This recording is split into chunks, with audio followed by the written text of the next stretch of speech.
You're listening to a Frequency Podcast Network production. The Brock and Dalby Podcast. This is the Brock and Dalby Podcast. Welcome to Wednesday. My name is Brock. As you can obviously tell, I am riding solo today. My main man, Dalby, will not be in. Got a message from him in the middle of the night saying he was not feeling too well, so he's going to take the day off, but we'll keep it moving here. I'm assuming you've heard the news by now that sadly Dolly Parton passed away yesterday at the age of 80. Apparently, she was secretly battling cancer for the last little bit, and nobody really knew. And you know, I know we never play any Dolly Parton here, but I think it's safe to say we can all agree, an absolute true music icon and legend. I mean, of all the arguable names that have gone in the Rock and Roll Hall of Fame over the years, I think it's safe to say she deserves her place. I mean, heck, she even made a whole rock album a couple of years ago just because she felt like she wasn't deserving and it wasn't right for her to be in the Rock and Roll Hall of Fame. It's really cool. If you go online right now, there's like 1 million stories online about her doing cool stuff to help out up-and-coming musicians. Like, she just writes songs and give them the up-and-coming country singers for free, asking no royalties, no publishing rights or anything, just to try and help people out. And I mean, not even from like a music standpoint. She was just iconic with her whole look, but even like from a charity front, I don't know if you've ever heard any of the stories. I read yesterday, Dolly Parton raised over $600 million for various charities over her lifetime. And I think one of the best parts about Dolly Parton is she really kind of seemed like one of those people that just never took herself too seriously. So it's really safe to say there'll never be another one like Dolly Parton. Rest in peace to an absolute legend. This is the Brock and Dalby Podcast. Does anybody actually drive the speed limit? Be honest with me. I just saw a survey done by AAA, you know, America's version of CAA, which says that 79% of drivers admit to speeding, which honestly isn't shocking. Many of them in the survey saying driving 10 miles per hour over the speed limit is acceptable, and nearly half believe keeping up with traffic is safer than obeying the posted limit, which I don't feel like this comes to a surprise to anyone. I was honestly thinking 79% of people admitting to speeding feels really low. I mean, if you're on the roads right now, what are you literally going? Or what's everyone going around you? I mean, the other 21% of people, I feel like, are just lying to research. That's the problem with these surveys. We're never getting a real number. I feel like there's a lot of people fibbing out there. In the survey, it did say 30% of people said speeding isn't a big deal because nobody drives the speed limit anyway, and that's just a fact. It honestly checks out. I mean, if you're on one of the newly posted speed limits on the highways there where it's up to 110 now, 120's the automatic safe bet. Hell, drive down like a side road where the max is 80. If you drive 80, people are literally willing to run you off of the road, losing their minds at you. In my opinion, I know the cops probably don't want to hear this, but I feel like the speed limit isn't a law. It's almost it's a suggestion box, you know? It's like the terms and condition for an app. You click agree and you hit 120. To be honest with you, if you actually drive the speed limit on the highway, I don't think you're safe. I just assume you're hiding a dead body. The Brock and Dalby Podcast. I want to give a massive round of applause to everyone in their honesty this morning. I was talking about that survey that said 79% of people admit to speeding. And I'd say way more admitted on the text line this morning. A lot of people saying they go 10 over or they go just like 8 over just so they can't get the ticket there. And you know, one thing I've realized this morning is it doesn't matter how good of a person you are. We're all criminals. I mean, someone else even texted in and said, I bet the numbers for texting and driving are higher. And I looked it up, and AAA in the States actually did a survey on that. And I think there's more liars for that one, too. It says roughly 27% to 37% of drivers admit to reading text or emails or sending them while they're in the car. And I'm calling BS on that. I mean, just based on some of you guys texting in, I'm assuming you're texting and driving right now. I think just in the car is where we're the most criminal. Rolling stop signs, your turn signal. Hell, you ever driven through a parking lot? You think the way that you drive in a parking lot, imagine if there were cars, the way that you drove in a parking lot, you'd be taking everybody out. You'd have 5 stars on you in Grand Theft Auto. I'm just saying, man, we do way more illegal stuff than you'd think. So much basic stuff, too. Jaywalking. Hell, who of us hasn't snacked on a few grapes at the grocery store. If you've done that, you're a thief. We've got Nick on the phone. Nick, what's something illegal you think everybody has done? When you're cashing out at the store and the cashier forgets something, nobody ever says anything. Oh, dude, what a rush that is, too, eh? Right? And it's usually something big. Like if you have something on the bottom of the cart, like a bag of dog food, and they forget to scan it, nobody ever says anything. Oh, my gosh. The amount of times I've had a case of water and I feel like I'm pulling off like Ocean's 11 or something as I'm sneaking by the cash register, like, she's not going to notice. She's not going to notice. Right? And you had that little speed walk getting out of the store before somebody notices. Yeah, you feel like the lady from the IKEA commercial. Start the car. Start the car. Start the car. Start the car. That is true. The Brock and Dalby Podcast. The Brock and Dalby Podcast. All right, Megan, be honest. What's something you think everybody does that's illegal? Oh, they definitely steal glasses from bars and restaurants. And then if you tip extra hush money, your conscience is totally clear. I don't think there's a single Canadian in this country who doesn't have a pint glass that they've stole from an establishment in their cupboards. Or you grew up drinking out of an in-store Timmy's mug. I don't want to tell you how many times. I didn't know that normal people didn't have sugar containers like that. Man, I don't know how many A&W root beer mugs we had going around too. I thought that I thought my parents just bought those. You know, we might come out with extra fingertip bowls from Swiss Chalet or anything like that. Yeah. They don't miss it. They can write it off. It's okay. I can't even lie. There's a few little dipping sauce containers that me and my fiance have seen over the years that were like, this would be perfect to have at home. And then it's like they give you the to-go container and you're like, well, nobody's going to say anything about this ranch, so I'm taking it. As long as you're doing it during cleanup, nobody misses anything. Yeah, there's a dishwasher in the back that appreciates it, I guess, eh? Exactly. It's just broken. It's all good. It's good to know that I'm not a bad person. I'm just like everybody else. Exactly. The Brock and Dalby Podcast. I do have some terrible news for you. I don't know if you realize, but as of yesterday, summer is officially over. Yesterday, the pumpkin spice latte was officially back at Starbucks, which if you're a super basic person, you probably got super jacked up. But also, I mean, I'm not lying. That is one of the international signs that summer is basically already over. I mean, pumpkins just in general already been out decoration-wise. I went to Michael's with Courtney like at the beginning of August, and they had the whole Halloween section already there. I mean, if you think about it, the four horsemen of summer ending, it's essentially Halloween decorations popping up at stores, the pumpkin spice latte returning, school, and then I hate to say it, but I'm so excited for it, but it's also depressing, football being back. Those are the four signs that summer's officially coming to an end. Heck, I think we can even all agree that like the past week or so, you can feel it in the weather. How many of you are rocking a hoodie this morning because you felt a little bit chilly there? I mean, there's perks of it too. The swass is starting to disappear, I guess, but it's getting darker as well. Even in my neighborhood, I saw some people raking up leaves the other day. You can see a few of the trees that have already just started to give up on themselves. Hell, I think I even got a Canadian Tire flyer the other day where I noticed it went from patio furniture to snow blowers, which I hate to even say the S word. I know that's very depressing, but hey, at least if you work in the trades, something to look forward to is the porta potty's not going to be a sauna anymore. This is the Brock and Dalby Podcast. You know, there's always all these national days, and they're always super cheesy, and I never understand the meaning of them, except for today. Today is one we can all get behind, because today is National Dog Day. So I know there's some people that leave the radio on for their dog when they go out of the house or whatever it is. So for all the dogs out there listening, who's a good boy? Who's a good boy? Who's a good boy? Oh, sorry, it's 2026. Who's a good girl? Who's a good girl?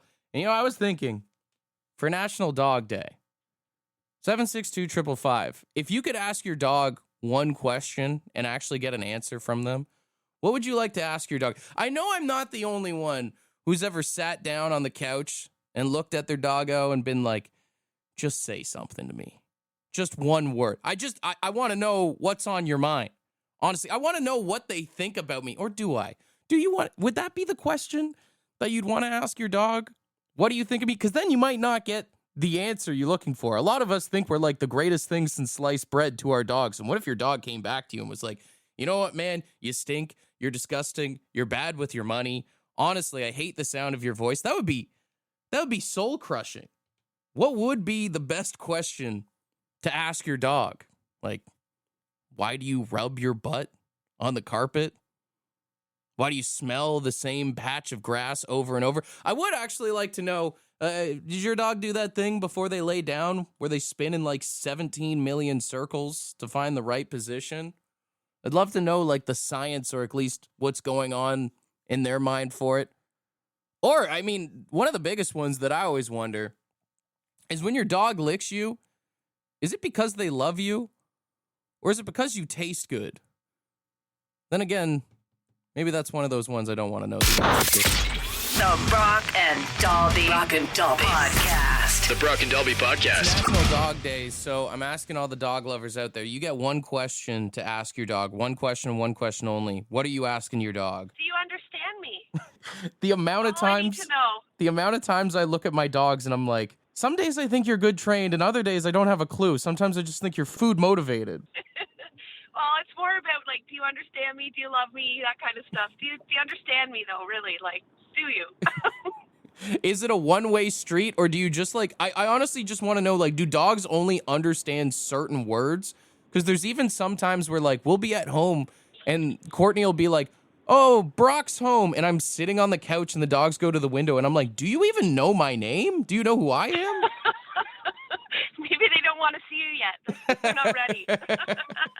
A lot of texts in here at 762-555 of people just wanting to ask their dog if they love them more than their spouse. Of course, some people with some really good ones. How's your health doing? You know, with a couple of old dogs and how expensive it is to go to the vet. I'd love for them to be like, hey, you don't need to take me this time. I swear I'm going to be okay. And then Chris texted in, what can I do that would make you a happier dog? Which is a really sweet answer, Chris. We've got Mike on the line. Mike, you get one question to ask your dog. What are you asking, man? Well, when they clean themselves, how do they reach there? Do they enjoy it, or is it something they feel that they need to do, you know? Because sometimes I see my dog going a little too ham. I hear that. And I mean, don't get me wrong. I think if we all had the ability to do it, we probably would. Oh, 1,000%. Keep seeing a lot of people texting that, and then also a lot of people asking, like, why do you enjoy eating the poop? Yeah. Like, I don't know if he's recycling or I don't know. Or they're looking at you like, I'm doing the job that you're supposed to do. Yeah, that's true. Hey, thanks for chatting, man. All right, guys. Be good, buddy. Yeah, do you think your dogs ever look at you in judgment? That's the biggest thing that I'm worried at, is they're going to say something that you really don't want to hear. We got one more person on the line. You get one question to ask your dog. What's it for you, man? Doug, why do you have to break in the room and watch me while I'm doing that? Leave the rest of it up to their imagination. I don't know if it's a universal thing with like all dogs, but at least my dogs, when you know you're having a little fun time in the bedroom, they at least like to sit outside the door. And it's like, I know dogs' hearing is like better than ours. I don't know what are they enjoying it? Are they scared? Are they worried? Like, when you have a new girl over, you're like, I'm sorry, my dog's weird. Like, do they get it from us? Is that how it works? Is it like father I like think they son? watch us. Yeah, well, maybe when the dog's young or something, I watched it on TV a few times or something. You got it from that. It kind of ruins the moment when you feel that wet tongue across your butt. Oh, God. Oh, God. The Brock and Dalby Podcast. The Brock and Dalby Podcast. What you just said is one of the most insanely idiotic things I have ever heard. At no point in your rambling, incoherent response were you even close to anything that could be considered a rational thought. Everyone in this room is now dumber for having listened to it. I award you no points, and may God have mercy on your soul. All right, I got $100 in Lotto 649 tickets to give away for tonight's jackpot. And for wrong answers only, I actually had Bryson text in who said, yesterday I had to explain to my son why you can't put tinfoil in the microwave. So I was thinking that could be a great topic for wrong answers only, and I think it will be. We've got a lot of voice memos coming in here at 762-555 giving us the wrong answer for why you shouldn't put tinfoil inside of the microwave. If you are not one of those people, that does mean you are a judge. So 762-555, let us know who has the best wrong answer. Let's just get into it. Let's see what, is this Dylan here? Because the tinfoil gets too close to the Wi-Fi and starts receiving messages from the future. I knew this was just going to go conspiracy ways. All right, that's good. Messes with the Wi-Fi. Let's see what Nicole has. Speaking from experience, when you put tinfoil in the microwave, you pee your pants and forget who you are for half an hour. There's a good wrong answer. All right, who else do we got here? Let's see what Jason has. Hey, it's Jason. You can't put tinfoil in the microwave because it'll send out microwaves to everyone wearing tinfoil hats and scramble their brains. Okay, another conspiracy kind of angle here. We've got James. The reason you can't put tinfoil in the microwave is because it emits such a high frequency that the aliens receive it and they take it as a battle cry and they think that we're declaring war on them. Is there anyone who didn't send in a conspiracy related one? I mean, don't get me wrong, I'm loving these. I just love the rabbit hole you guys are going down. I don't think there's going to be a single one that isn't conspiracy related. We've got Johnny. Hey, it's Johnny. So you can't put tinfoil in the microwave because once the sparks start flying, that's when you lose all your protection for your tinfoil hat to protect you from the aliens and the government. I do want to reiterate for anyone who has just tuned into the radio, we're doing a contest of wrong answers only. And the wrong answer that I'm looking for is, why do you not put tinfoil in the microwave? I will do two more here. No name on this one. Whenever you put tinfoil into a microwave, it opens a portal to an alien universe. More portal stuff. All right, we'll wrap up with Josh here. You can't put tinfoil in the microwave because every time you do, it jumps one universe over. All right, round of applause to all of the conspiracists who sent in a voice memo here today. Now, here's the tough part. I'm struggling to pick a winner. Usually I've got Dalby here to look at the text line with and banter with. What do you guys think? 762-555. Who deserves that $100 in Lotto 649 tickets? I mean, everything was conspiracy based, except for the guy who just said he peed his pants, which, like, that might just be the most wrong answer, or is that just me? 762-555. What are you guys thinking? Pee pants, peeing the pants was great. Pee pants, the pee pants guy. Okay, all right. Oh, we're on, you know what? We're on the same wavelength. The microwaves haven't affected us. All right, ding. Round of applause to Mr. Pee Pants himself. Speaking from experience, when you put tinfoil in the microwave, you pee your pants and forget who you are for half an hour. Hey, I'm telling you this, man. You win that Lotto 649 ticket tonight, you pee your pants. No one's ever going to say anything with that kind of money. The Brock and Dalby Podcast.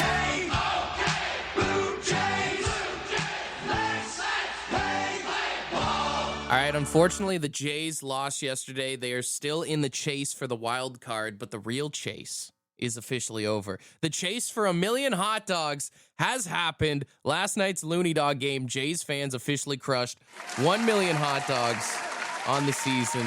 A big round of applause to Jays fans. They crushed a total of 202,000 hot dogs yesterday. And of course, I've got some wild Looney Dog stats for you here. If you're wondering how many Vladimir Guerrero Jr.'s that is, 1 million Looney Dogs would equal to about over 800 Vladimir Guerrero Jr.'s there. Some of these stats will blow your mind. End-to-end distance, 1 million Looney Dogs laid end-to-end. That stretches about 150 kilometers, which is basically the distance from, like, say, the Sky Dome to London, Ontario. Now, it's even crazier is if you stack them end-to-end. It's about 30,000 meters tall. That's over 54 CN Towers. You could stack them on top of each other, and they would be taller than 54 CN Towers. And apparently, It's over 3.4 times higher than the peak of Mount Everest, which, it really seemed like the Jays were climbing the mountain last year and they kind of got stuck after the World Series, and it's felt like they're stranded on the mountain at times, but Jays fans had their own battle, and they reached Everest in their own little way. And, I did give a round of applause to the Jays fans for making this historic, beautiful record come true. But I think, honestly, who deserves the real round of applause is whoever has to clean those bathrooms at the Sky Dome. God bless you. This is the Brock and Dalby Podcast. So I don't know if you know who Kasey Musgraves is. She's a country singer, and she's going viral after her show in Toronto the other night at Scotiabank Arena, where she came down from the ceiling, hanging and singing on the biggest pair of truck nuts you've ever seen in your entire life. Seriously, you got to Google this for yourself. Look up Kasey Musgraves truck nuts, or if you don't know how to spell her name, just look up country singer truck nuts. They're like giant disco ball truck nuts, shiny. She's sitting on it. It's absolutely hilarious. And a genius idea because, as a country singer, you got to think most of the girls in the audience have husbands or boyfriends who probably have those on the back of their pickup truck. And I was really thinking, I'd love to know who designed these nuts because they should get some credit for it. It's probably the biggest balls in the world. I swear to God, they're 12, 15 feet high, maybe 8, 10 feet wide. It's absolutely insane. But I'd love to know who designed them and what that call was like. Hey, we're going on tour. I have an idea. Just floating this by you. Have you ever driven behind a Dodge Ram before? All right, we need that, but we need it gigantic here. And I guess even the bigger question is what are they going to do with these massive truck nuts after the tour's done? Are they just going to sit in a storage unit somewhere? Does someone get to take those home? They should really pass them along to other bands. Accept has got balls to the walls.